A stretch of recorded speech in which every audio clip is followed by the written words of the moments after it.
रूहानी स्टोरीज में आपका स्वागत है। आज की कहानी निमित्त होने का घमंड कैसा।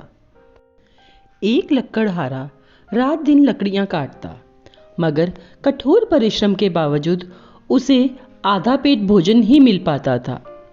एक दिन उसकी मुलाकात एक साधु से हुई। लकड़हारे ने साधु से पूछा, जब भी आपकी प्रभु से मुलाकात हो तो मेरी एक फरियाद उनके सामने रखना और मेरे कष्ट का कारण पूछना। कुछ दिनों बाद वह साधु उसे फिर मिला। लकड़हारे ने उसे अपनी फरियाद की याद दिलाई तो साधु ने कहा कि प्रभु ने बताया है कि लकड़हारे की आयु 60 वर्ष की है और उसके भाग्य में पूरे जीवन के लिए सिर्फ 5 बोरी अनाज है। इसलिए प्रभु उसे थोड़ा अनाज ही देते हैं ताकि वह 60 वर्ष तक जीवित रह सके। समय बीता, साधु उस लकड़हारे को फिर मिला तो लकड़हारे ने कहा, ऋषिवर, अब जब भी आपकी प्रभु से बात हो तो मेरी ये फरियाद उन तक पहुंचा देना कि वे मेरे जीवन का सारा अनाज एक साथ दे दें, ताकि कम से कम एक दिन तो मैं भरपेट भोजन कर सकूं। अगले दिन लकड़हारे के घर 5 बोरी अनाज पहुंच गया। लकड़हारे ने प्रभु का धन्यवाद किया और उसकी फरियाद कबूल कर उसे सारा हिस्सा एक साथ भेज दिया।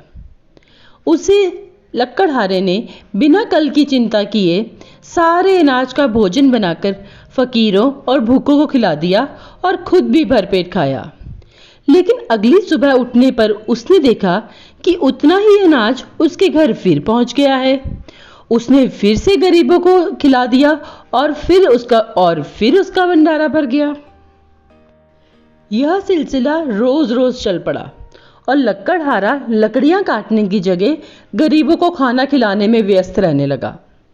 कुछ दिन बाद वह साधु फिर से लकड़हारे को मिले तो लकड़हारे ने कहा, ऋषिवर, आप तो कहते थे कि मेरे जीवन में सिर्फ 5 बोरी अनाज है, लेकिन अब तो हर दिन मेरे घर 5 बोरी अनाज आ जाता है।